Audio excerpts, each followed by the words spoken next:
छात्रों, आज हम आपको बताने वाले हैं गांधी जी से संबंधित विभिन्न परीक्षाओं में आने वाले सभी प्रश्न। छात्रों, आप देश लेवल का या किसी भी स्टेट लेवल का कोई भी एग्जाम देने जाते हो और यदि उसमें जीके से संबंधित कोई चैप्टर पूछा जाना है तो यहाँ से छात्रों गांधी जी से संबंधित एक प्रश्न निश्चित रूप से हर एग्जाम में पूछा ही जाता है। यदि आप हमारे चैनल पर पहली बार विजिट कर रहे हो तो प्लीज सब्सक्राइब कर दें, लाइक कर दें। छात्रों, तो आइए देखते हैं गांधी जी के बारे में कुछ इंपॉर्टेंट फैक्ट। और यदि आप इस वीडियो में हमारे साथ शुरू से अंत तक बने रहते हैं तो हम आपको विश्वास दिलाते हैं गांधी जी से आने वाले सभी प्रश्नों को आप बड़ी आसानी से हल कर पा रहे होंगे। ठीक है छात्रों, आइए तो देखते हैं। सबसे पहले गांधी युग जो है, इससे ही संबंधित प्रश्न पूछे जाते हैं। तो गांधी युग की शुरुआत होती है भारत में 1917 से 1947 आजादी तक के टाइम तक। ठीक है, गांधी युग कभी पूछा जाए तो कब से कब तक की आपको दिमाग में रखना है बात, 1917 से 1947 तक। ठीक है छात्रों, सबसे पहले देखते हैं उनके जन्म से लगा के और उनकी मृत्यु पर्यंत तक समस्त चर्चाएं आज हम एक ही वीडियो में करने वाले हैं। वो भी सभी चर्चाएं क्रम से करने वाले हैं। तो ठीक है छात्र, आइए देखते हैं।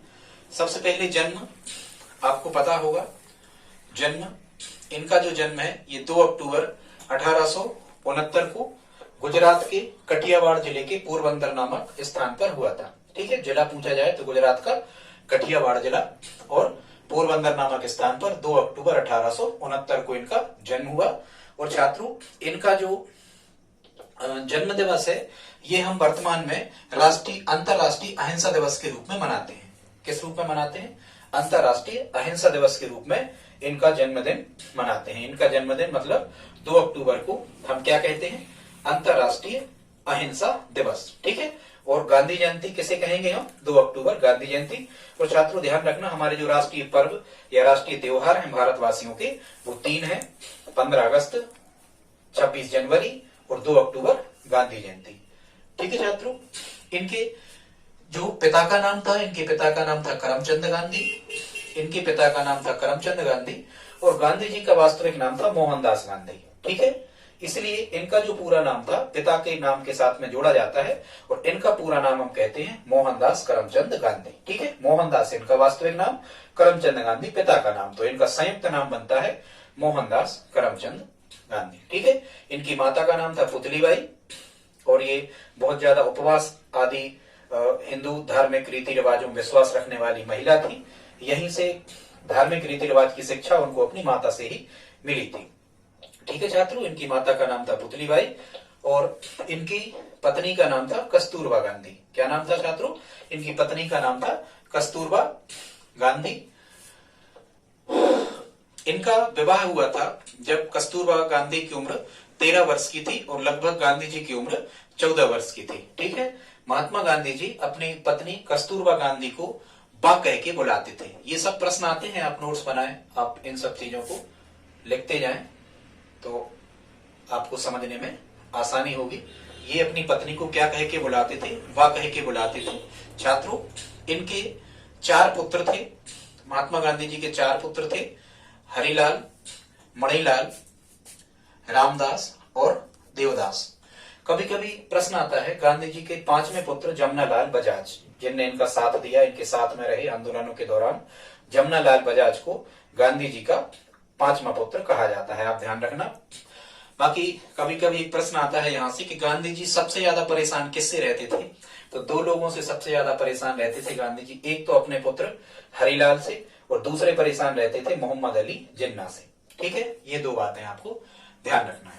इसके बाद में इनकी जाति पे जो चर्चा हो जाए तो ये पंसारी जाति के थे। एक व्यापारी जाति, दुकानदार जाति होती है, पंसारी जाति से ये संबंध रखते थे। किस मत के पुजारी थे? ये वैष्णव मत, जो हिंदुओं में शैव और वैष्णव 2 प्रकार के जो मत होते हैं, इनमें गांधी जी वैष्णव मत से संबंध रखने वाले थे। ठीक है छात्रों, आगे देखते हैं इनकी शिक्षा वगैरह। अच्छा, और इनके जो पिताजी थे वे अंग्रेजों के अधीन, जो वहीं गुजरात में राजकोट नामक रियासत थी, वहां दीवान हुआ करते थे। जो रियासत अंग्रेजों के अधीन थी, वहां इनके जो पिता थे करमचंद गांधी, वो राजकोट के दीवान हुआ करते थे, मतलब शासक के अंडर में मुख्य कार्यकर्ता हुआ करते थे इनके पिताजी करमचंद गांधी जी। ठीक है, यदि इनकी शिक्षा पे हम चर्चा करें तो गांधी जी की जो प्रारंभिक शिक्षा हुई ये वहीं लोकल में पोरबंदर में हुई। और प्रारंभिक शिक्षा मतलब मिडिल कक्षा तक उनने कहाँ अध्ययन किया? पोरबंदर में किया। इसके बाद में उन्होंने मैट्रिक कक्षा राजकोट से की। फिर कुछ समय तक ये मुंबई में भी पढ़ते रहे। ठीक है, इसके बाद इनको कभी यदि आपसे ऐसा पूछा जाए कि इनका पेशा क्या था छात्रों, पेशा मतलब होता है उनका बिजनेस, उनका धंधा क्या था, तो गांधी जी पेशे से क्या थे? वकील थे। याद रखना, कभी उनका पेशा पूछा जाए तो गांधी जी पेशे से क्या थे? पेशे से क्या थे? वकील थे। ठीक है, अब हम आगे चलते हैं। इसके बाद में उनने जो मैट्रिक की परीक्षा के बाद में जो कॉलेज स्तर की पढ़ाई की वो कहां से की? इनने मुंबई से की। ठीक है, इनकी मुख्य इच्छा क्या थी? ये क्या करना चाहते थे? तो हमें ध्यान रखना, ये बैरिस्टर बनना चाहते थे, मतलब ये वकील बनना चाहते थे। ठीक है, क्या बनना चाहते थे? ये वकील बनना चाहते थे। इसके बाद में बैरिस्टर की पढ़ाई इन्हें कहां से की? तो बैरिस्टर की पढ़ाई करने के लिए ये कहां चले गए? बैरिस्टर की पढ़ाई करने के लिए लंदन चले गए, मतलब इंग्लैंड की राजधानी लंदन चले गए। और यहां लगभग 4 साल तक लंदन में रहे। और लंदन से कब लौटे? 1891 में। और 1891 में ही क्या हो गया? इनकी माता का निधन हो गया। लेकिन लंदन में एक सोसाइटी के सदस्य बने थे। पूछा जाता है कभी, उस सोसाइटी का नाम क्या था? उसका नाम था लंदन वेजिटेरियन सोसाइटी। लंदन में किस सोसाइटी के सदस्य बने? लंदन वेजिटेरियन सोसाइटी के सदस्य बने। कहां? लंदन में, इंग्लैंड में गांधी जी। ठीक है, 1888 में जाते हैं। 1891 में मां के निधन होने पर पुतलीबाई जी का निधन हुआ और वो कहां से? लंदन से वापस आ गए। ठीक है, यहां देखना है पूरा। इसके बाद में कुछ समय तक ये भारत में रहते हैं। फिर एक इनके मित्र व्यापारी रहते हैं अहमदुल्ला करके, वो दक्षिण अफ्रीका में रह रहे होते हैं। उनका कोई केस वहां की सरकार से वो लड़ रहे होते हैं। तो गांधी जी को उनके कहने पर अहमदुल्ला जो एक व्यापारी हैं, दक्षिण अफ्रीका में रह रहे हैं, भारतीय हैं, इनके कहने पर गांधी जी कहां चले जाते हैं छात्रों? दक्षिण अफ्रीका चले जाते हैं। अपनी जो उन्होंने बैरिस्टर की पढ़ाई की थी इसकी प्रैक्टिस करने के लिए कहां चले जाते हैं गांधी जी? दक्षिण अफ्रीका में चले जाते हैं। यहां से छात्रों कई प्रश्न आते हैं, दक्षिण अफ्रीका में गांधी जी ने कहा क्या किया? हालांकि जब वो दक्षिण अफ्रीका जाते हैं उस समय की कंडीशन जो है दक्षिण अफ्रीका की वो भी ठीक नहीं रहती है। वहां भी जो पूरे वर्ल्ड लेवल पे जहां भी अंग्रेजों का साम्राज्य फैला हुआ था, जितने भी उपनिवेश अंग्रेजों के बटे हुए थे, सभी उपनिवेशों में अंग्रेज गोरे काले या रंग भेद की नीति को अपनाते थे। महात्मा गांधी जी जब दक्षिण अफ्रीका गए तो वहां भी उन्होंने देखा कि अश्वेतों के साथ में जो श्वेत लोग हैं, मतलब जो अंग्रेज लोग हैं, अश्वेतों के साथ में बहुत ही निंदनीय दयनीय व्यवहार करते हैं। गांधी जी भी हालांकि इस व्यवहार का शिकार हुए। कई बार उन्हें भी इन गोरे लोगों की इस प्रकार की नीति का शिकार गांधी जी को भी होना पड़ा। एक घटना इसमें आती है, कभी आपसे पूछा भी जाता है। एक बार क्या हुआ, गांधी जी चूंकि 1893 में दक्षिण अफ्रीका जाते हैं, जब वो किसी केस के सिलसिले में डरबन से प्रेटोरिया की यात्रा कर रहे थे दक्षिण अफ्रीका में। प्रश्न आते हैं, यहां से ध्यान से आप लिखते जाना। जब एक बार गांधी जी किसी केस के सिलसिले में डरबन से प्रेटोरिया की यात्रा कर रहे थे तो एक स्टेशन का नाम था, उस स्टेशन का नाम है पीटर मैरिजबर्ग। क्या नाम था? दक्षिण अफ्रीका में एक स्टेशन का नाम था पीटर मैरिजबर्ग। छात्रों, यहाँ उनने प्रथम श्रेणी में वो यात्रा कर रहे थे। गांधी जी के पास में प्रथम श्रेणी का टिकट था, लेकिन यहाँ श्वेत लोगों ने उनको उतार करके और थर्ड श्रेणी, तृतीय श्रेणी के डिब्बे में भेज दिया था, क्योंकि वहां अश्वेत लोगों को प्रथम श्रेणी के डिब्बों में यात्रा करने का अधिकार नहीं था। ठीक है, इनके साथ मारपीट भी वहां की गई दक्षिण अफ्रीका में, पीटर मैरिजबर्ग में। और इसी घटना के बाद में जो गांधी जी थे, इनका विचार कुछ इस रंग भेद की नीति के खिलाफ में उनका जो विचार है वो ऐसा दिमाग में आया कि क्यों ना हम यहाँ कुछ पत्र पत्रिकाएं अखबारों का संचालन करें। यहाँ जो श्वेतों के खिलाफ जो आंदोलन यहाँ पर छेड़ रहे हैं, हम उनका हिस्सा बने। और इस प्रकार से गांधी जी वहां भी राजनीति में, दक्षिण अफ्रीका की राजनीति में गांधी जी का वहां भी बोलबाला हो गया। वहां उनने अपनी राजनीति की शुरुआत कर दी अश्वेत लोगों को अधिकार दिलाने के लिए दक्षिण अफ्रीका में। ठीक है छात्रों। तो यदि कभी प्रश्न आता है कि जब उनको रेल से तृतीय श्रेणी में रेल से फेंका गया या तृतीय श्रेणी के डिब्बे में उन्हें भेज दिया गया, तो वो कहां से कहां की यात्रा कर रहे थे, तो डरबन से प्रिटोरिया जा रहे थे। उस स्टेशन का क्या नाम था, पीटर मैरिजबर्ग उस स्टेशन का नाम था जहां इन्हें तृतीय श्रेणी में फेंक दिया गया। इसके बाद में 1894 में इनने वहीं दक्षिण अफ्रीका में नटाल इंडियन कांग्रेस की स्थापना की। छात्रों यहाँ इनका राजनीति में प्रवेश हो जाना है, लेकिन वर्ल्ड राजनीति में, दक्षिण अफ्रीका की राजनीति में 1894 में गांधी जी ने दक्षिण अफ्रीका में नटाल इंडियन कांग्रेस की स्थापना की। इसके बाद में उनने वहीं पर 1903 में द इंडियन ओपिनियन नामक अखबार निकाला, एक पत्रिका का प्रकाशन किया उन्होंने, ये संपादक रहे, उसका नाम क्या था, द इंडियन ओपिनियन पत्रिका। ठीक है, प्रश्न आता है गांधी जी ने इंडियन ओपिनियन पत्रिका का प्रकाशन कहां किया, दक्षिण अफ्रीका में किया। कब किया, 1903 में किया। ठीक है, फिर गांधी जी ने वहीं दक्षिण अफ्रीका में 1904 में फिनिक्स आश्रम की स्थापना की। फिनिक्स आश्रम की स्थापना गांधी जी ने 1904 में दक्षिण अफ्रीका में की।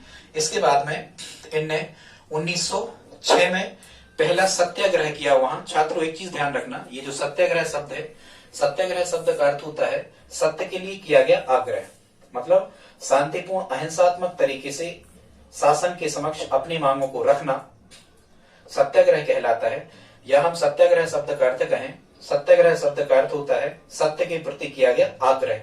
अब यदि कभी आपको प्रश्न आता है कि सत्याग्रह शब्द का जनक कौन था भारत में छात्रों, तो सत्याग्रह शब्द का जनक भारत में गांधी जी को ही कहा जाता है। अब यदि आपको प्रश्न आता है कि गांधी जी ने प्रथम सत्याग्रह कहां किया, तो प्रथम सत्याग्रह गांधी जी ने दक्षिण अफ्रीका में किया। और दक्षिण अफ्रीका में यदि स्थान का नाम आता है, तो दक्षिण अफ्रीका में एक स्थान है ट्रांसवाल। कौन सा स्थान है छात्रों, ट्रांसवाल। दक्षिण अफ्रीका का एक शहर है ट्रांसवाल, यहां उन्होंने सबसे पहले सत्याग्रह की शुरुआत की। अब यदि कभी आपको ऐसा प्रश्न आता है कि गांधी जी ने भारत में प्रथम सत्याग्रह कहां किया, तो इसमें आता है 1917 चंपारण सत्याग्रह, चंपारण बिहार में, भारत में चंपारण। और यदि पहला पूछा जाए तो फिर कहां किया, ट्रांसवाल में।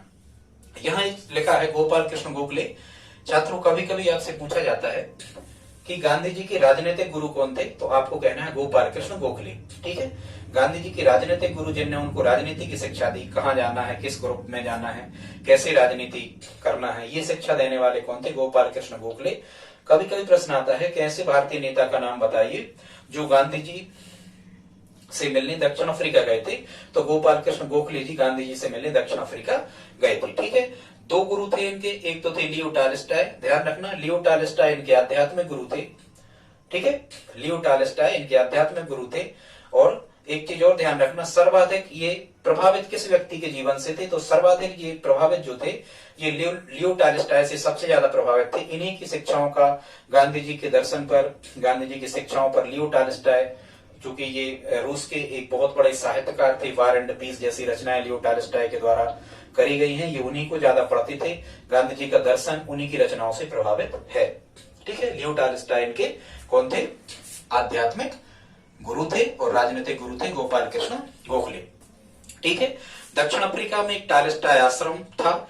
दक्षिण अफ्रीका में अधिकतर गांधी जी के जो सत्याग्रह हुए वो यही होते थे, टॉलस्टॉय आश्रम में। ठीक है छात्रों, गांधी जी सबसे पहली बार जेल गए, गांधी जी पहली बार जेल गए वहीं साउथ अफ्रीका में गए, 1908 में गए, जोहान्सबर्ग नामक शहर में।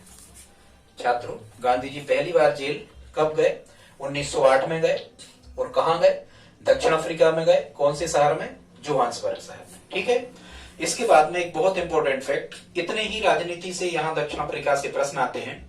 इसके बाद में एक डेट है 9 जनवरी 1915। कौन सी डेट है, 9 जनवरी 1915। छात्रों 9 जनवरी 1915 बहुत इंपॉर्टेंट डेट है। 9 जनवरी 1915 को महात्मा गांधी जी दक्षिण अफ्रीका से भारत आ गए। 9 जनवरी 1915 को गांधी जी दक्षिण अफ्रीका से लौट आते हैं, भारत आ जाते हैं। और इसीलिए 9 जनवरी 1915 से ही प्रारंभ कर दिया जाता है भारत में अप्रवासी भारतीय दिवस। ठीक है छात्रों, एनआरआई डे जो मनाया जाता है, अप्रवासी भारतीय दिवस, ये प्रत्येक वर्ष 9 जनवरी को मनाया जाता है, एनआरआई डे, अप्रवासी भारतीय दिवस। और इसीलिए मनाया जाता है क्योंकि 9 जनवरी 1915 को गांधी जी साउथ अफ्रीका से कहां लौटे थे, भारत लौटे थे। ठीक है, यहां हमने लिखा है यहाँ भारत आने के बाद में इनने 1916 में साबरमती आश्रम की स्थापना करते हैं गुजरात में, साबरमती नदी के किनारे, अहमदाबाद के पास में साबरमती नदी के किनारे। हालांकि ये बहुत ज्यादा प्रदूषित नदियों में से शामिल है साबरमती नदी गुजरात में। 1916 में साबरमती आश्रम की स्थापना करते हैं गुजरात में, अहमदाबाद के पास में। अब छात्रों यहाँ 1916 के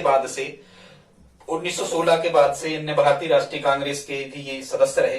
भारतीय राष्ट्रीय कांग्रेस में भी उनके अधिवेशनों में गांधी जी हिस्सा लेने लगे थे। यहाँ तक आते आते भारत जैसे ही आए थे कांग्रेस से गांधी जी जुड़ गए थे, कांग्रेस के सदस्य रहे। कभी एक अधिवेशन आता है इनका, अभी हमने वहां लिख भी रखा है कि ये कांग्रेस के किस अधिवेशन के अध्यक्ष रहे। तो छात्रों 1924 में कांग्रेस का एक जो अधिवेशन हुआ था, बेलग्राम अधिवेशन, कर्नाटक राज्य में हुआ था, यहाँ गांधी जी ने अध्यक्षता की। आगे यहाँ हम आपको इस बारे में और चीजें बताएंगे। ठीक है छात्रों, तो अब हम देखते हैं गांधी जी की शुरुआत भारतीय राजनीति में या भारतीय राष्ट्रीय आंदोलन में गांधी जी की शुरुआत भारत में कहां से होती है।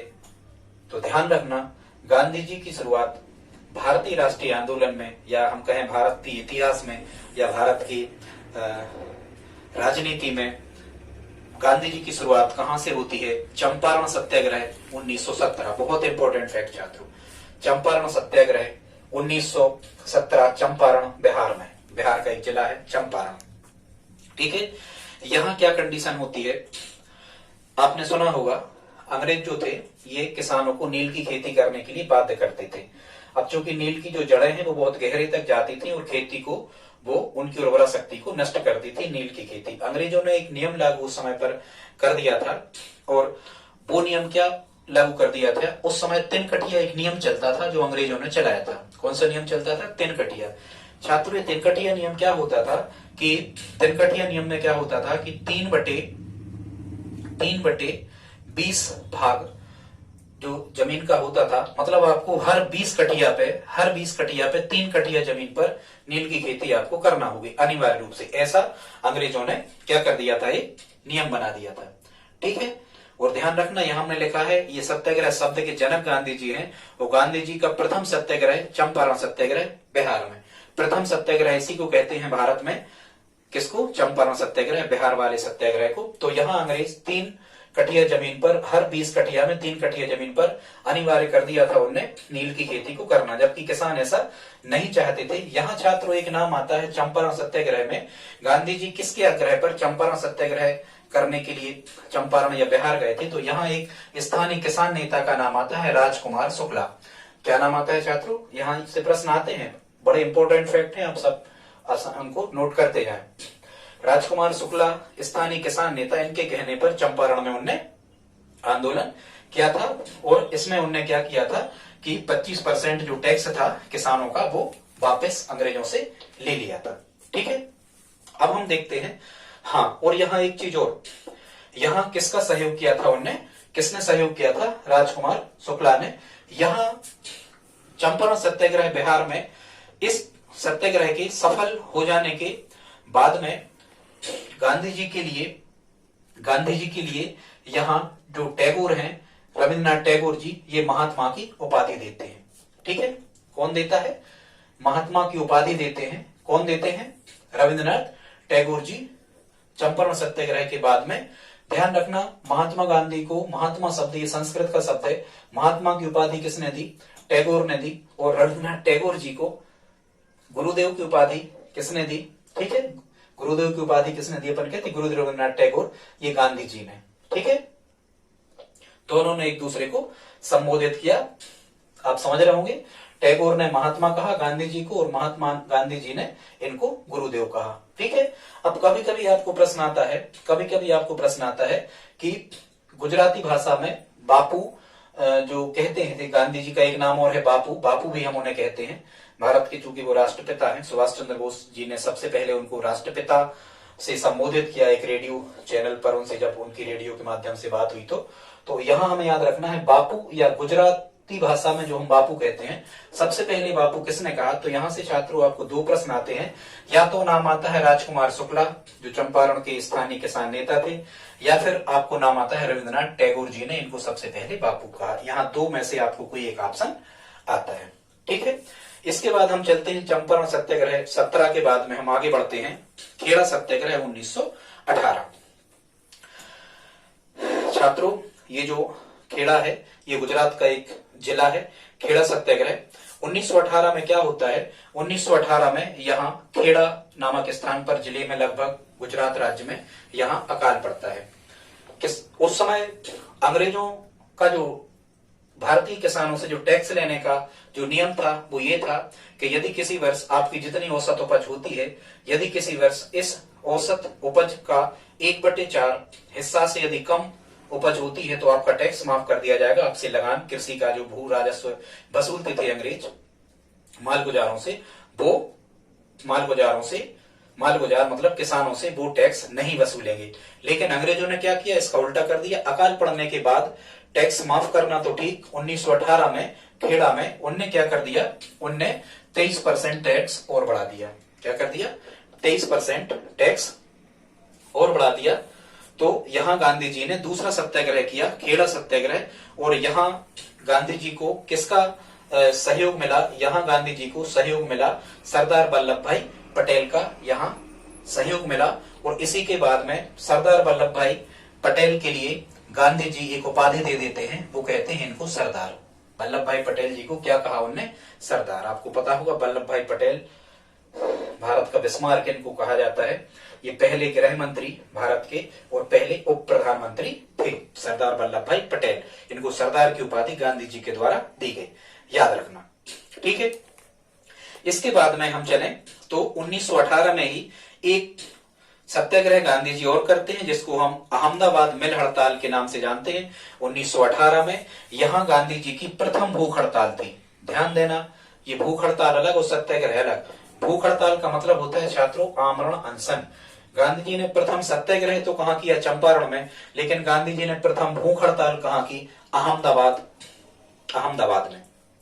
भूख हड़ताल का मतलब होता है छात्रों आमरण। आमरण का यदि हम समास विग्रह करें तो आमरण का मतलब होता है मरने तक, ठीक है। मतलब वो क्या करते थे कि अन्न जल ग्रहण करना सब बंद कर देते थे। तो बहुत से लोग इनके साथ में उस समय हो जाते थे और इनका आंदोलन सफल हो जाता था। तो इनने प्रथम भूख हड़ताल कहां की, अहमदाबाद मिल हड़ताल 1918, ये गुजरात में ही है, अहमदाबाद।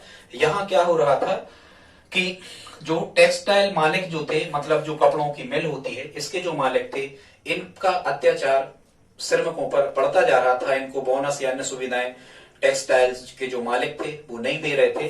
तो गांधी जी इनके पक्ष में, मजदूरों के पक्ष में यहाँ भूख हड़ताल पर बैठ जाते हैं और अंततः उनकी सभी बातें गांधी जी की मान ली जाती हैं और मिल के जो मजदूर हैं, जो श्रमिक हैं, इनको 35% एक्स्ट्रा बोनस ये दिला देते हैं, उनको मिल जाता है।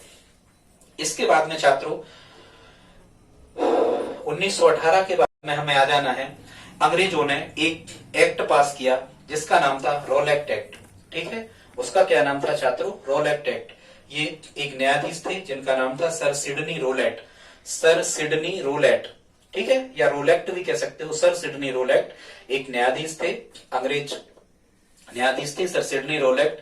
और 8 मार्च 1919 को उनकी अध्यक्षता में ब्रिटिश सरकार ने एक एक्ट पास किया जिसके तहत क्या होता था छात्रों कि चूंकि उस समय भारत में राष्ट्रवादीता बढ़ती जा रही थी, क्रांतिकारी लोग बढ़ते जा रहे थे, क्रांतिकारी घटनाएं बढ़ रही थी, क्रांतिकारी संगठन उस समय में भारत में सक्रिय हो रहे थे। तो उनने रोलेक्ट एक्ट 8 मार्च 1919 को भारत में भेजा, प्रस्ताव पास किया, जिसके तहत बिना मतलब केवल संदेह होने पर ही किसी भी क्रांतिकारी को, किसी भी व्यक्ति को अनिश्चित काल तक के लिए जेल में डाल के रखा जा सकता था रोलेक्ट एक्ट को, ठीक है। मतलब नो अपील, नो वकील और नो दलील। ना तो आपकी दलीलें सुनी जाती थी, ना आप अपना वकील लगा सकते थे, ना आपकी न्यायालय में अपील सुनवाई का अधिकार आपको था। तो गांधी जी ने इसे क्या कहा, काला कानून कहा, ठीक है। गांधी जी ने इसे काला कानून कहा। गांधी जी ने रोलेक्ट एक्ट को मानने से मना कर दिया और सबसे पहले ये पंजाब में लगाया गया। इसके बाद में आपको जैसे पता होगा जो रोलेक्ट एक्ट था, इसी का विरोध के इसी रोलेक्ट एक्ट के ही तहत वहां पंजाब के 2 नेता थे, डॉक्टर सैफुद्दीन किचलू और डॉक्टर सत्यपाल, ठीक है, इन दो राष्ट्रवादी नेताओं को अंग्रेजों ने गिरफ्तार करके जेल में डाल दिया। तो इन्हीं की गिरफ्तारी के विरोध में वहां आपने देखा होगा, सुना होगा, भारतीय इतिहास में एक बहुत बड़ी घटना, डॉक्टर सैफुद्दीन किचलू और सत्यपाल की गिरफ्तारी के विरोध में जलियांवाला बाग कांड होता है पंजाब के अमृतसर नामक स्थान पर। बैसाखी के दिन 13 अप्रैल 1919 को एक शांतिपूर्ण सभा चल रही थी। अचानक जनरल डायर अपने कुछ सैनिकों के साथ में वहां आता है अमृतसर में। वहां की जो भौगोलिक स्थिति है जलियांवाला बाग की, वो 3 तरफ दीवारों से घिरा है और एक तरफ से निकलने का एक सकरा रास्ता है। जनरल डायर अपने सैनिकों के साथ आता है और अंधाधुंध गोलियां चलाने का आदेश दे देता है। लगभग 89 लोगों पर बगैर कोई पूर्व सूचना दिए लगभग 10 मिनट तक गोलियां चलाई जाती हैं। सरकारी रिकॉर्ड के हिसाब से लगभग 400 आदमियों की 400 व्यक्ति वहीं पर शहीद हो जाते हैं। एक कुआं रहता है, सूखा गर्मियों का दिन था, लगभग बहुत से हजारों की संख्या में लोग उस जिंदा है उस कुएं में कूद करके शहीद हो जाते हैं। इसका जो जवाबदार अफसर था जनरल डायर। ठीक है, हालांकि अब हम और घटनाओं को आपको बाद में बताएंगे। तो जलियांवाला बाग जो घटना घटती है, अंग्रेजों की सबसे नृशंस घटना भारत के इतिहास में ये 1857 क्रांति के बाद कही जा सकती है। तो इससे महात्मा गांधी का जो हृदय था बहुत ज्यादा विदीर्ण हुआ, बहुत ज्यादा वो इससे दुखी हुए। ठीक है, इसी के बाद में अब गांधी जी जो हैं भारत में जलियांवाला बाग कांड के बाद में यहाँ से आंदोलन चलाने की दिशा में आगे बढ़ते हैं गांधी जी। अब उस समय चूंकि आपको पता होगा प्रथम विश्व युद्ध की कंडीशन है, 1914 से 1918 तक ये फर्स्ट वर्ल्ड वॉर संसार में चल रहा होता है। ठीक है, यहां एक घटना और घटती है 1920 में लगभग, ठीक है, या 1919 में, 1920 के पहले ये घटना घटती है। और क्या होता है आपको पता होगा, इस्लाम धर्म में मोहम्मद साहब के बाद में जो सबसे बड़ा उनका अधिकारी था उसका नाम था खलीफा।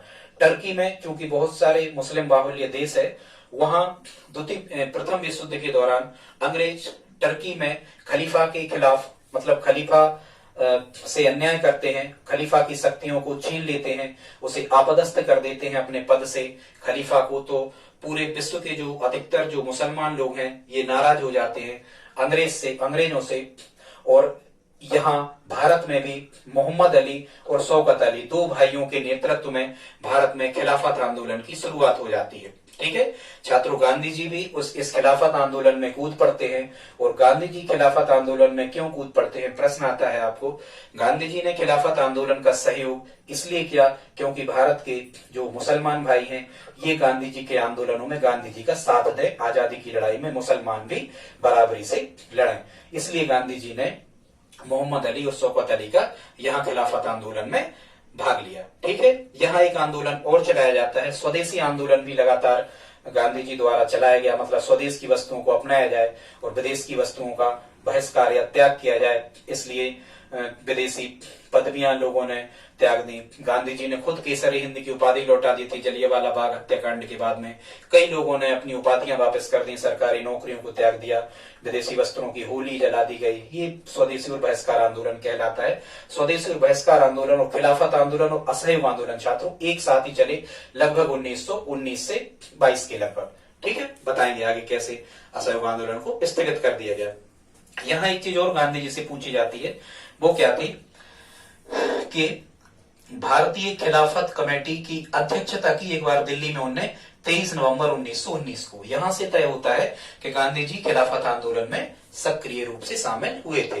ठीक है, 23 नवंबर 1919 को भारतीय खिलाफत कमेटी की अध्यक्षता की दिल्ली में। ठीक है, इसके बाद में छात्रों हम आ जाते हैं खिलाफत आंदोलन के बाद में। खिलाफत आंदोलन भारत में कौन कर रहे थे, मोहम्मद अली और शौकत अली। बहुत इंपॉर्टेंट फैक्ट छात्र ध्यान रखना। ठीक है, इसके बाद में हम चलते हैं, फिर महात्मा गांधी शुरुआत कर देते हैं असहयोग आंदोलन की। किसकी, असहयोग आंदोलन की शुरुआत कर देते हैं। और असहयोग आंदोलन की अनुमति, हालांकि महात्मा गांधी जी ने जितने भी आंदोलन किए सभी की अनुमति भारतीय राष्ट्रीय कांग्रेस से मिलती थी। उस समय भारतीय राष्ट्रीय कांग्रेस आजादी की को प्राप्त करने के लिए सबसे बड़ी संस्था उस समय हुआ करती थी।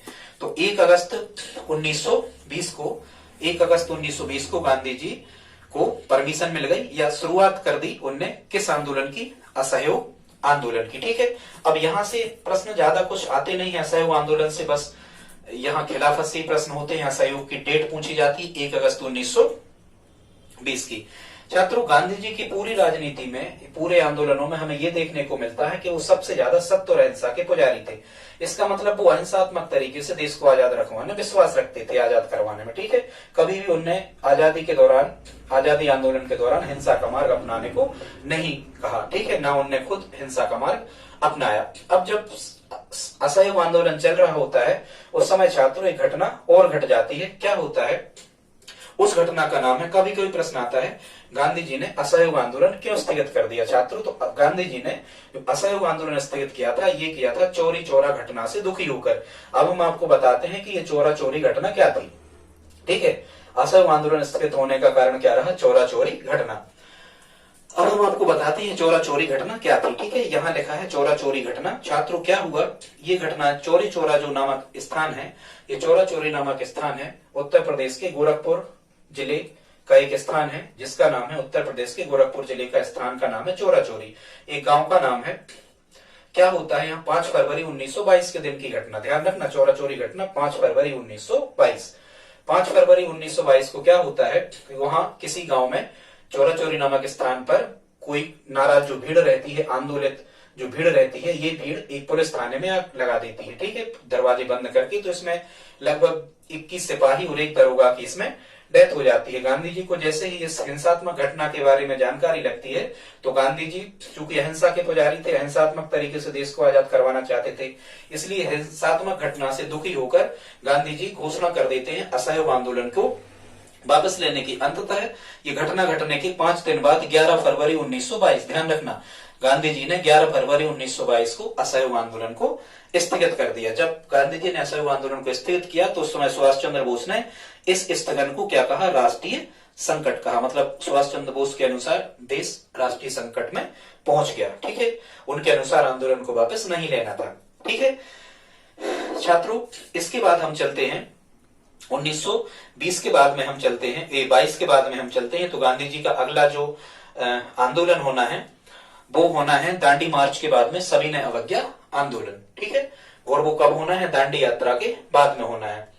ठीक, अब हम आगे देखते हैं। अच्छा, इसके पहले अब क्या होता है कि 1922 से 1930 तक लगभग अंग्रेज कई प्रकार से भारत का आर्थिक शोषण करने पर तुले हुए हैं। कई प्रकार के नियम बनाते हैं।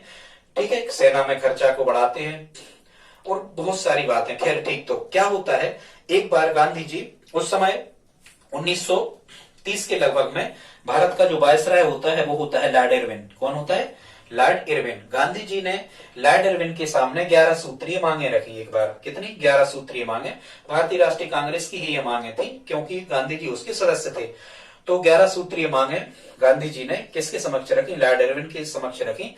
लेकिन लॉर्ड इरविन ने इन मांगों को मानने से बिल्कुल भी इनकार कर दिया। उनकी मांगों पर ध्यान लॉर्ड इरविन नहीं देता। अभी 11 सूत्रीय मांगे क्या थी, बहुत सारी मांगे थी। शराबबंदी हो पूर्णतः, ठीक है, नमक कर समाप्त हो, सेना के व्यय में कटौती की जाए, भारतीयों को अपनी आत्मरक्षा के लिए हथियार रखने का लाइसेंस दिया जाए, अधिकार दिए जाए। ठीक है छात्रों, ऐसी बहुत सारी बातें थी, 11 सूत्रीय मांगे। लेकिन लॉर्ड इरविन ने इन बातों को नहीं माना। इसलिए जब गांधी जी की 11 सूत्रीय मांगों को लॉर्ड इरविन ने नहीं माना तो अंततः गांधी जी ने दांडी यात्रा करने का मन बनाया। ठीक है, और दांडी यात्रा के बाद ही सविनय अवज्ञा आंदोलन की शुरुआत होती है। अब हम उसको या तो दांडी यात्रा कहते हैं या हम इसको क्या कहते हैं छात्रों, दांडी मार्च कहते हैं। ठीक है, अब क्या होता है, गांधी जी ये दांडी मार्च गांधी जी जो करते हैं ये नमक कानून तोड़ने के लिए करते हैं, क्योंकि नमक बहुत इंपॉर्टेंट चीज उस समय हुआ करती थी। नमक के बिना कुछ भी खाना पीना संभव नहीं हो पाता था और अंग्रेजों ने नमक पर टैक्स लगा के नमक को महंगा कर दिया था। भारतीयों के लिए नमक सस्ते रेट पर उपलब्ध नहीं होता था। ठीक है, आर्थिक रूप से भारत का शोषण अंग्रेज बहुत ज्यादा कर रहे थे। तो गांधी जी क्या करते हैं, अपने 78 सदस्यों के साथ में, ध्यान रखना 78 मेंबर, गांधी जी 78 सदस्यों के साथ में अपने साबरमती आश्रम, साबरमती जो गुजरात में है, अहमदाबाद के पास में, साबरमती आश्रम से 78 सदस्यों के साथ में, अब ये जो दांडी है, ये दांडी समुद्र किनारे स्थित एक गांव का नाम है जहां नमक जमाया जाता है, जहां नमक बनाया जाता है। यहां से गांधी जी लगभग 250 मील या लगभग 385 किलोमीटर या 250 मील कर लेना, इतनी लगभग बनता है, 1.6 किलोमीटर होते हैं 1 मील में, इस टाइप से। तो गांधी जी 78 सदस्यों के साथ में साबरमती स्थित आश्रम से दांडी तक की पैदल यात्रा करते हैं, पैदल मार्च वो निकालते हैं। और गांधी जी यात्रा कब प्रारंभ करते हैं छात्रों? गांधी जी ये यात्रा प्रारंभ करते हैं 12 मार्च 1930 को। 12 मार्च 1930 से यात्रा करते हैं, 24 दिन लगे उनको वहां तक पहुंचने में, और अंततः 6 अप्रैल 1930 को गांधी जी दांडी पहुंच जाते हैं। और वहां दांडी नामक स्थान पर पहुंचकर अंग्रेजों द्वारा बनाए गए नमक कानून को तोड़ते हैं। गांधी जी अपने हाथों से स्वयं नमक बनाते हैं, और जहां जहां से गांधी जी दांडी यात्रा करते हुए जाते हैं, लाखों लोगों की भीड़ गांधी जी के अनुयायी गांधी जी के साथ में होते चले जाते हैं। और जैसे ही वो वहां 6 अप्रैल 1930 को पहुंचते हैं, और दांडी पहुंचने के बाद में गांधी जी क्या कर देते हैं, वहीं से सविनय अवज्ञा आंदोलन की शुरुआत कर देते हैं छात्रों। सविनय अवज्ञा आंदोलन का मतलब होता है विनम्रता पूर्वक कानून की अवज्ञा। मतलब गांधी जी ने भारतीयों से सविनय अवज्ञा आंदोलन के दौरान क्या कहा कि हम अंग्रेजों द्वारा बनाए गए किसी भी कानून को नहीं मानेंगे, लेकिन साधारण तरीके से, ठीक है, विनम्रता पूर्वक कानून की अवज्ञा, विनम्रता पूर्वक कानून को नहीं मानना लेकिन शांतिपूर्ण तरीके से, ये होता था सविनय अवज्ञा आंदोलन। ठीक है छात्रों, और यहां सुभाष चंद्र बोस जी ने इस दांडी मार्च की जो तुलना करी है वो नेपोलियन की पेरिस यात्रा वगैरह से। ऐसे किसी ने कहा कि ये रामचंद्र जी की श्रीलंका यात्रा थी, किसी ने ऐसे भी नाम दिए। आप कमेंट बॉक्स में लिख के बताएं किसने पेरिस यात्रा से तुलना की नेपोलियन की, किसने गांधी जी की इस यात्रा को श्री रामचंद्र जी की श्रीलंका यात्रा कहा, इस टाइप से। अब छात्रों क्या होता है इसके बाद में, अब कभी आपको ऐसा प्रश्न आता है कि गांधी जी ने सविनय अवज्ञा आंदोलन क्यों स्थगित किया? ठीक है, तो इसके पीछे एक रीजन रहता है, गांधी जी ने सविनय अवज्ञा आंदोलन स्थगित क्यों किया? गांधी जी ने सविनय अवज्ञा आंदोलन स्थगित किया गांधी इरविन समझौता के तहत। ठीक है, अब ये गांधी इरविन समझौता क्या था इसको देख लेते हैं। ठीक है छात्रों, क्या होता था, वहां एक गोलमेज जो थी लंदन में, उनके ब्रिटिश पार्लियामेंट में, एक हर साल यहां भारत से वो कांग्रेस के लोगों को आमंत्रित करते थे स्थापना के बाद से, कि कांग्रेस के लोग वहां गोलमेज सम्मेलन में जाएं, भाग लें, और यहाँ के कानून या यहाँ की भारत की स्थिति पर चर्चा करें, अंग्रेज उसमें सुधार करें, इस टाइप से वहां प्रत्येक वर्ष गोलमेज सम्मेलन होता था। ठीक है, तो शुरू कुछ गोलमेज सम्मेलन में तो कुछ कांग्रेस के अधिकारी, कांग्रेस के लोग गए, लेकिन जो 1931, 32 और 33 में जो ब्रिटिश गोलमेज सम्मेलन हुआ, इसकी हमें कुछ घटनाएं पढ़ना है, यहीं से फैक्ट बनते हैं, यहीं से प्रश्न बनता है। तो जो 1930 में गोलमेज सम्मेलन होता है लंदन में, यहाँ कांग्रेस का कोई भी सदस्य नहीं जाता है। फिर इसके बाद में छात्रों 1931 में जो गोलमेज सम्मेलन होता है, इसमें कांग्रेस की ओर से गांधी जी गोलमेज सम्मेलन में भाग लेते हैं। यही गांधी इरविन समझौता था। कैसा था? गांधी जी की मांग थी कि जो भारतीय राजनीतिक बंदी हैं, जिनको आपने जेलों में डाल रखा है, जो किसी भी अन्य जघन्य अपराध में शामिल नहीं रहे हैं, क्रांतिकारी घटनाओं में जो नेता लोग शामिल नहीं रहे हैं, गांधी जी ने कहा लॉर्ड इरविन से, इन राजनीतिक बंदियों को आप छोड़ दें, जेल से रिहा कर दें, तो हम गोलमेज सम्मेलन में भाग लेते हैं। ठीक है, तो द्वितीय गोलमेज सम्मेलन, हाँ हालांकि 31 से चालू थे, द्वितीय गोलमेज सम्मेलन में गांधी जी ने भाग लिया और इरविन ने राजनीतिक बंदियों को छोड़ दिया। ये समझौता हुआ था छात्रों 5 मार्च 1931 को। डेट याद रखना, गांधी इरविन समझौता 5 मार्च 1931। गांधी जी ने गोलमेज सम्मेलन में भाग लिया, लॉर्ड इरविन ने सभी राजनीतिक बंदियों को, गांधी जी के साथ वालों को जेलों से रिहा कर दिया, जेलों से उनको छोड़ दिया। ठीक है, फिर कुछ बात पे से फिर अनबन हो जाती है, और तीसरे गोलमेज सम्मेलन में, तीसरे गोलमेज सम्मेलन जो 1932 में होता है, इसमें फिर कोई कांग्रेस कार्यकर्ता हिस्सा नहीं लेता है। लेकिन यहां से भीमराव अंबेडकर जी ने, कभी प्रश्न आता है कि ऐसे कौन से व्यक्ति थे जिसने तीनों गोलमेज सम्मेलनों में भाग लिया, तो दलितों की तरफ से, दलितों का पक्ष रखने के लिए भीमराव अंबेडकर जी ने तीनों गोलमेज सम्मेलन में हिस्सा लिया था। अब कभी कभी प्रश्न आता है कि गांधी जी वहां ब्रिटेन जो गए थे गोलमेज सम्मेलन में भाग लेने के लिए, किस जहाज से गए थे? तो एसएस राजपूत, एसएस राजपूत नामक जहाज से गांधी जी वहां पर गए थे। और जब गोलमेज सम्मेलन हुआ उस समय वहां ब्रिटेन का प्रधानमंत्री कौन था? मैकडोनाल्ड। कौन था छात्रों? मैकडोनाल्ड वहां का प्राइम मिनिस्टर था गोलमेज सम्मेलन जब हुआ था। अब हम आ जाते हैं 1932 के बाद में, यदि हम चलते हैं तो यहां होता है एक पूना समझौता। क्या होता है? छात्रों पूना समझौता। जो मैकडोनाल्ड था ये एक कानून बनाता है जिसको कहा जाता है सांप्रदायिक पंचायत। और ये मैकडोनाल्ड कौन होता है? मैकडोनाल्ड उस समय का तत्कालीन ब्रिटिश पीएम था। ब्रिटिश का मतलब इंग्लैंड का ये प्रधानमंत्री हुआ करता था मैकडोनाल्ड। इसने सांप्रदायिक पंचायत की घोषणा की। और कब की सांप्रदायिक पंचायत की घोषणा की इसने? 16 अगस्त 1932 को। कब करी?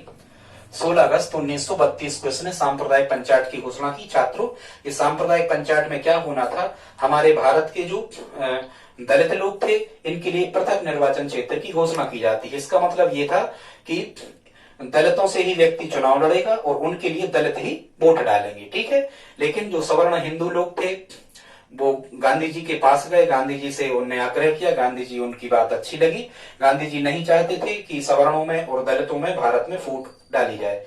इस कारण से गांधी जी इन सबको मिलाना चाहते थे। अंततः गांधी जी पुनः इस पर आमरण अनशन पर बैठ गए। हालांकि गांधी जी को गिरफ्तार करके पूना की जेल में डाल दिया गया। इस आमरण अनशन से कहां डाल दिया गया? पूना की जेल में डाल दिया गया। और उस जेल का क्या नाम था छात्रों? पूछा जाता है पूना की यरबदा सेंट्रल जेल। क्या नाम था? पूना मतलब पुणे।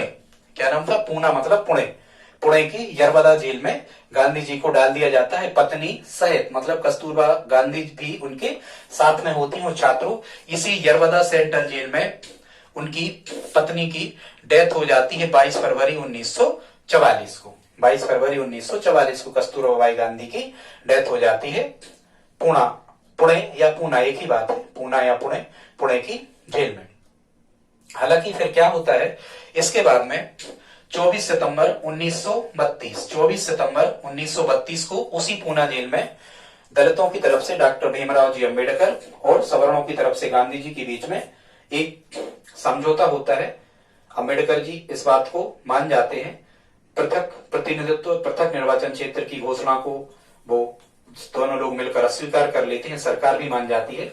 लेकिन दलितों के लिए कुछ निर्वाचन क्षेत्र इसमें बढ़ा दिए जाते हैं, आरक्षण कर दिए जाते हैं, ठीक है। ये था। और जो इसी समझौते को हम जो 24 सितंबर 1932 को गांधी जी और भीमराव अंबेडकर जी के बीच हुआ था, इसी समझौते को हम क्या कहते हैं? पूना पैक्ट या पूना समझौता, ठीक है छात्रों। यहाँ दलितों सहित 11 निर्वाचक मंडलों की अलग घोषणा कर दी थी इसने सांप्रदायिक पंचायत में, मैकडोनाल्ड नोआ के प्रधानमंत्री ने, ठीक है। बताएंगे कभी और विस्तृत, समय ज्यादा लग रहा। इसके बाद में गांधी जी एक व्यक्तिगत सत्याग्रह करते हैं 1940 में। पवनार आश्रम ये महाराष्ट्र में है। पवनार आश्रम महाराष्ट्र में है। विनोबा भावे जी ने इसकी स्थापना की थी।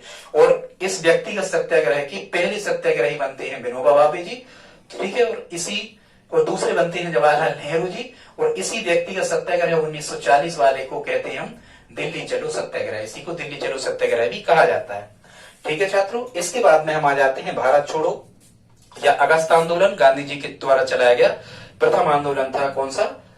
असहयोग 1920 में, फिर सविनय अवज्ञा 1930 में। हाँ, यहाँ एक डेट ध्यान रखना, सविनय अवज्ञा आंदोलन गांधी इरविन समझौता से समाप्त नहीं होता है, आंदोलन और आगे चलता है। सविनय अवज्ञा आंदोलन समाप्त होता है 7 अप्रैल 1934 को, ठीक है। एक चीज और ध्यान रखना, गांधी इरविन समझौता यदि आ जाए तो आपको लिख देना है, लेकिन कुछ बातें नहीं बनी थी। अंत में 7 अप्रैल 1934 को तक, मतलब यहां तक सविनय अवज्ञा आंदोलन भारत में चलाया गया था। इसके बाद में हम आते हैं अगस्त आंदोलन या भारत छोड़ो आंदोलन। छात्रों, ये इसकी भारतीय राष्ट्रीय कांग्रेस ने इसकी अनुमति दी थी 1 अगस्त 1942 को। इसमें गांधी जी ने, चूंकि यहाँ 1939 से 1942 तक जो है वो द्वितीय विश्व युद्ध भी चल रहा होता है। द्वितीय विश्व युद्ध के दौरान एक क्रिप्स मिशन 1942 में भारत आता है। ध्यान रखना, क्रिप्स मिशन द्वितीय विश्व युद्ध के दौरान 1942 में भारत आता है, जिसमें गांधी जी और कांग्रेस समेत बहुत से महत्वपूर्ण नेताओं से क्रिप्स बातचीत करते हैं और कहते हैं कि भारतीय जो सैनिक हैं, इन सैनिकों को द्वितीय विश्व युद्ध में झोंक दिया जाए इंग्लैंड की तरफ से। हालांकि ये सब लोग इस बात को नहीं मानते हैं और क्रिप्स मिशन वापस चला जाता है या इसकी बातों को माना नहीं जाता है। फिर कभी कभी प्रश्न आता है कि गांधी जी ने क्रिप्स मिशन को क्या कहा? पोस्ट डेटेड चेक, वह चेक जिसकी तारीख निकल गई है। किस मिशन को गांधी जी ने पोस्ट डेटेड चेक कहा? छात्रों याद रखना, क्रिप्स मिशन को गांधी जी ने पोस्ट डेटेड चेक कहा, ठीक है। अगस्त आंदोलन किस आंदोलन का नाम है? भारत छोड़ो आंदोलन का नाम है। कब से चला? 1 अगस्त 1942 से चला। इसमें गांधी जी ने भारतीयों से क्या अपील की? गांधी जी ने भारत छोड़ो आंदोलन में भारतीयों से कहा, उन्हें एक नारा दिया था, भारत अंग्रेजों भारत छोड़ो। एक नारा दिया था गांधी जी ने, क्या? अंग्रेजों भारत छोड़ो। और दूसरा नारा दिया था, करो या मरो, डू और डाई। ये दोनों भारत छोड़ो आंदोलन के दौरान गांधी जी ने दिए। हालांकि अगले ही दिन गांधी जी तथा अन्य सहायक नेताओं को गिरफ्तार करके अज्ञात स्थान पर भेज दिया गया अंग्रेजों के द्वारा। लेकिन अंततः इसी आंदोलन के परिणाम स्वरूप देश को आजादी मिल पाई। अब हमने यहाँ गांधी जी के बारे में कुछ चीजों को और बताने का प्रयास किया है। कभी कभी आपसे गांधी जी की रचनाएं पूछी जाती हैं कि कौन सी रचना गांधी जी की है, तो एक ट्रिक हमने यहाँ लिखी है, गांधी जी की रचनाओं की है। मेरी हर आत्मा का अर्ली एक्सपेरिमेंट यंग है ट्रुथ नहीं। मेरी हर अर्ली आत्मा का एक्सपेरिमेंट यंग है ट्रुथ नहीं। ठीक है, मेरी से बनेगा मेरी आत्मकथा। ठीक है, हर से बनेगा हरिजन पत्रिका का इनने प्रकाशन किया था। और हरिजन जो उस समय के जो दलित वर्ग के हमारे भाई बंधु थे, उन दलित वर्गों को हरिजन नाम किसने दिया था? गांधी जी ने ही उनको सबसे पहले हरिजन का याद रखना। ठीक है, तो हर से हरिजन बनेगा। फिर यहाँ क्या लिखा है? फिर यहाँ अर्ली लिखा है, तो इनकी एक रचना थी अर्ली लाइफ। ठीक है, फिर एक्सपेरिमेंट लिखा है, तो माई एक्सपेरिमेंट विद ट्रुथ, सत्य के साथ मेरे प्रयोग। और बाद में सत्य न प्रयोगो, गुजराती भाषा में महादेव देसाई ने इसी पुस्तक को लिखा। सत्य न प्रयोगो, महादेव देसाई ने गुजराती भाषा में इसका अनुवाद किया। बाकी उनकी जो पुस्तक थी माई एक्सपेरिमेंट विद ट्रुथ। फिर यहाँ यंग शब्द लिखा है, यंग से बनेगा यंग इंडिया। इंडिया भी इनकी रचना है। अर्ली लाइफ हम आपको बता चुके। फिर यहाँ ना से बनेगा नवजीवन पत्रिका का प्रकाशन किया। और ही से बनेगा हिंद स्वराज। ठीक है छात्रों, ये उनकी कुछ रचनाएं थी। अब कभी कभी गांधी जी से संबंधित प्रश्न आते हैं, कहते हैं अफ्रीकी गांधी किसे कहते हैं? अफ्रीकी गांधी, तो याद रखना छात्रों, अफ्रीकी गांधी किसे कहा जाता है? नेल्सन मंडेला को। अफ्रीकी गांधी नेल्सन मंडेला। सीमांत गांधी कहा जाता है खान अब्दुल गफ्फार खान को। आधुनिक गांधी कहा जाता है बाबा आमटे को। ठीक है, कुछ रचनाएं और हैं। एक रचना है यहाँ बीइंग गांधी। इस पुस्तक के लेखक कौन है पूछा जाता है? पारो आनंद। बीइंग गांधी के राइटर कौन है? पारो आनंद। फिर गांधी ऑन नॉन वायलेंस, इसके राइटर कौन है? इसके राइटर हैं Thomas Merton. Gandhi on non violence, Thomas Merton. और द वर्ड्स ऑफ गांधी, इसके राइटर खुद गांधी जी हैं। इसके बाद में द लाइफ ऑफ गांधी के राइटर हैं लुई फिशर। बहुत समय तक ये अमेरिकी इतिहासकार थे, बहुत समय तक गांधी जी के बारे में लिखते रहे, सभी नवज्ञा वगैरह आंदोलन वगैरह में गांधी जी के साथ में रहे। लुई फिशर, इनकी रचना थी द लाइफ ऑफ गांधी। ठीक है छात्रों, यहां लिखा है गांधी जी का प्रिय भजन कौन था? तो गांधी जी का प्रिय भजन था वैष्णव जंतु। और इसके राइटर थे, वैष्णव जंतु के राइटर थे नरसिंह मेहता। कौन थे? नरसिंह मेहता। इनने स्वयं कताई करने का, सूत बुनने का और लोगों से अपील की। और खादी जो ये पहनते थे, खादी के वस्त्र पहनते थे। और खादी को क्या मानते थे? आर्थिक स्वतंत्रता का प्रतीक मानते थे खादी को।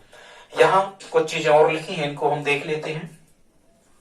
इनकी जो प्रथम शिष्या थी इंग्लैंड की थी। इनका नाम था मीराबेन और इनका वास्तविक नाम था, हालांकि बाद में इनको पद्म विभूषण दिया गया। इनकी प्रथम शिष्या या अनुयायी थी मीराबेन। इनका वास्तविक नाम था मैडिलीन स्लेड। क्या नाम था? मैडिलीन स्लेड। यहाँ छात्रों 1924 यहाँ लिखा है, इसलिए लिखा होगा गांधी जी, कभी कभी प्रश्न आता है कि गांधी जी ने केवल एकमात्र कांग्रेस के अधिवेशन की अध्यक्षता की, और वो अधिवेशन कौन है? तो उस अधिवेशन का नाम था बेलगांव अधिवेशन, और 1924 में हुआ था कर्नाटक में। ठीक है, बेलगांव अधिवेशन कर्नाटक। ठीक है, एकमात्र कांग्रेस के अधिवेशन की अध्यक्षता की। यहाँ लिखा है केसर हिंद, एक उपाधि का, जो केसर हिंद की उपाधि जो अंग्रेजों से मिली थी महात्मा गांधी जी को, तो इनने जो जलियांवाला बाग हत्याकांड की घटना के बाद में केसर हिंद की उपाधि को लौटा दिया था। ठीक है, विंस्टन चर्चिल वहां का प्रधानमंत्री रहा। विंस्टन चर्चिल, इसने क्या कहा है? इसने कहा है गांधी जी को अर्धनग्न फकीर। प्रश्न आता है किसने गांधी जी को अर्धनग्न फकीर कहा है? किसने कहा है छात्रों? विंस्टन चर्चिल ने। ठीक है, ये हमने बता दिया था। बापू किसने कहा? या तो रामकुमार शुक्ला या फिर टैगोर जी ने। महात्मा की उपाधि किसने दी? टैगोर ने दी। राष्ट्रपिता महात्मा गांधी को सबसे पहले किसने कहा? सुभाष चंद्र बोस ने कहा। ठीक है, सरदार की उपाधि पटेल जी को किसने दी? गांधी जी ने दी। ठीक है, गुरुदेव की उपाधि किसने दी? टैगोर को महात्मा गांधी जी ने दी। ठीक है, सुभाष चंद्र बोस को देशभक्त किसने कहा? गांधी जी ने सुभाष चंद्र बोस को देशभक्त कहा। ठीक है, जिन्ना को कायदे आजम की उपाधि किसने दी? महात्मा गांधी जी ने दी। मोहम्मद अली जिन्ना को कायदे आजम की उपाधि। डॉक्टर राजेंद्र प्रसाद जी को देश रत्न की उपाधि किसने दी? गांधी जी ने दी। ठीक है छात्रों, इसके बाद हम